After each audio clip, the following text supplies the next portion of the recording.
दादू report. Pakistan peoples party की मरकजी क़यादत की जानिब से बैरिस्टर पीर मुजीबुल हक को जिले सदर, फयाज अली भुट्ट को जनरल सेक्रेटरी और मीर सद्दाम हुसैन बुल्हड़ों को इंफॉर्मेशन सेक्रेटरी मुंतखब किए जाने की खुशी में सीता रोड के सीनियर वर्कर और दुआ बेकर्स के मालिक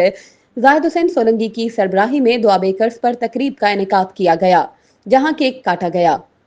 इस मौके पर पार्टी कारकुनान साईं सुलेमान सियाल, पीर इमाम अली कलहोड़ो, टाउन कमेटी के काउंसलर मोहम्मद अली सोलंकी, कामरेड अली अकबर सोलंकी, मीर मुर्तजा कलहोड़ो समेत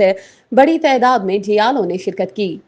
मीडिया से गुफ्तगू करते हुए जाहिद हुसैन सोलंकी और दीगर पार्टी वर्कर्स ने कहा कि नए जिले ओहदेदारान की तकरीर से पीपल्स पार्टी को जिले सतह पर मजीद मुनजिम और फाल बनाया जाएगा, जबकि तंजीमी ढांचे की इस नौ तश्कील से अवामी राब्ता मुहिम भी मजीद तेज होगी।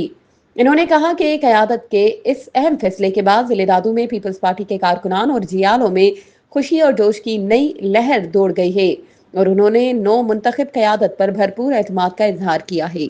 मजीद खबरों और अपडेट्स के लिए हमारे चैनल को सब्सक्राइब करें और बेल आइकन को प्रेस करना ना भूलें।